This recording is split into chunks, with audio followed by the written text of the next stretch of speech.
Hey guys, welcome back to Exotic Car Hacks. Pejman Gadimi here. By now you should definitely know my name because I've been saying that shit for the past like 40 videos. And I'm sorry for hearing my own name, but today we're going to cover the 10 worst exotics. I don't even know if I know 10 worst exotics, but we're going to try to cover 10 freaking cars I know that are just complete garbage that you want to try to stay away from just because they have bad transmissions, they're just impossible to fix, they're expensive, or they're just a bad bet altogether. Number one, the Ferrari 355, one of the best sounding Ferraris in the world and the biggest pieces of shit ever built. Don't buy one. You'll lose like your ass on it. Probably 40, 50 grand worth of maintenance. The car ain't even worth 40 grand. What the hell will you spend 40 grand in it? You know, it's stupid. So that's the first exotic you never want to buy. Just cross it off your list as shit. Second one, Aston Martin DB9. The world's most boring Aston Martin ever built. Even James Bond would kill himself driving it. 6-speed or not, the car just sucks ass. It's saying, it screams, I'm too poor to afford a DBS, and I was too lazy or boring, so I didn't want to buy a Vantage.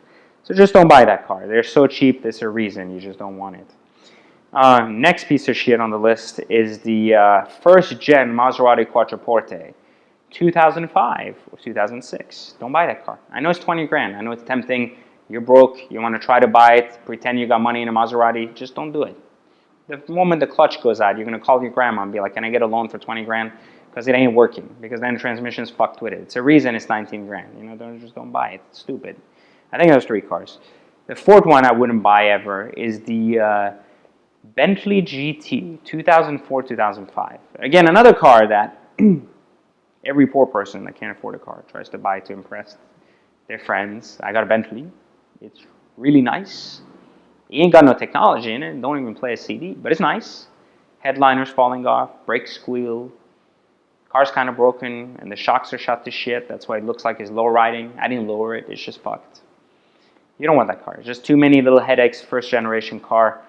Didn't do too well, and it's just depreciating. I mean, if you buy it really low, like in the 30s, and you can flip it, do it. But if not, just expect big repairs that go bad on those cars. And sometimes you get lucky, it's the best car you've ever owned, but in most cases, it's not. You know, the cars that are the best cars you've ever owned are too expensive to make a cut on. So just not a good bet altogether. Other cars that I kind of look at that I'm like, you just shouldn't buy. Let me think about this for a second. Yeah, don't buy those Lotus things. They're stupid. Like those Lotus things from an exotic standpoint, it's not exotic.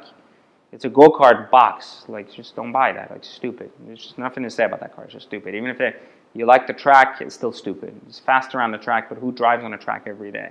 Unless you're buying it as a track car, no, the street's not a track. No, it's not impressive. It's tiny. It has a Lotus badge on it, but it's cheap. Don't buy a Boxster.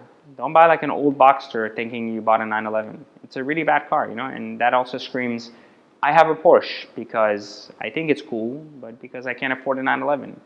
So don't do that, you know, don't buy that car. It's not a good thing. I mean, the car itself is a good beater, maybe. If you really have a bad definition or don't want to enjoy your life while driving, you know, I would buy that car. If not, I would stay away from it altogether. Let's see what we can find in the Lamborghini lineup. That's like complete shit. Oh, don't buy a 2002 Murcielago. Because the Murcielago, the earlier model Murcielago is like shit, breaks a lot in them. They have back coils and stuff. Don't buy that car, even if you can afford it. Just don't buy it. There's better cars to buy for that money. Buy like a late model Gallardo or something. It's just a better car. The early Gallardos are good, so buy that, but don't buy the first model Mercedes. They're just headache cars. On on the other side, some of the other cars I really don't like. Oh, I'll tell you a really bad car you don't want to buy. You don't buy a Bentley Arnage. Like, just don't do that. Like, you're gonna eat your ass on maintenance costs so bad. Nobody has parts for an Arnage but Bentley, and somehow Bentley is very royally graceful in shoving it up yours when you need a part. It's a really bad thing. Like, I'm telling you, like, you go there and you'll pull your pants down and I'll be like, I don't know, I either need a loan or something. Just don't buy that car. It's really, really bad in repairs, unless you buy a really late model 09. Just don't buy the early Arnages. It's very tempting. They're beautiful cars. Same with the Brooklyn and the Azure. Beautiful cars, but just don't go with the early model cars. Don't buy an early model Rolls-Royce Phantom, especially not if you want to flip. That's just a really bad mode car. Just the carpet on that car is like $8,000. So what do you think the engine components cost? The carpet is 8 grand. Like, one of my Persian rugs in my house that's like super expensive isn't 8 grand. But like the shit carpet that's like garbage fur that they probably got from China is like $8,000 because it's like stupid. And like shit bricks on that car, you're gonna really be like begging for a coffin too. Like you just don't want to be in a bad situation, so stay away from that car.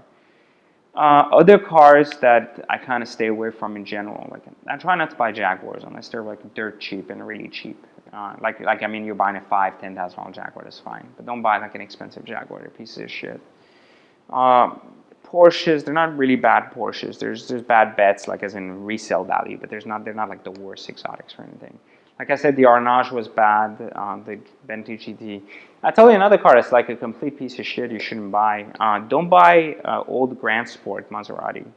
Those are also complete shit. Like don't buy the old Maserati Spider, the old Maserati Coupe. Like we're talking about like 2002 to 2005.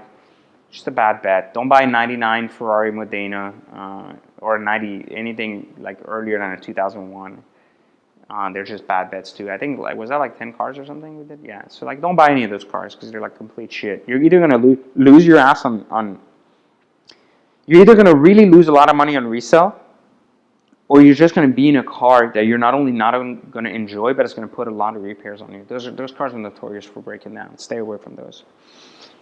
We'll cover also the 10 best cars, but we'll do that on another video. So I'll catch you guys next time. I hope you like this list. I'm just trying to throw out tips out there for anybody watching this. I don't even know if anybody is watching this. I think we had like 2 viewers last time.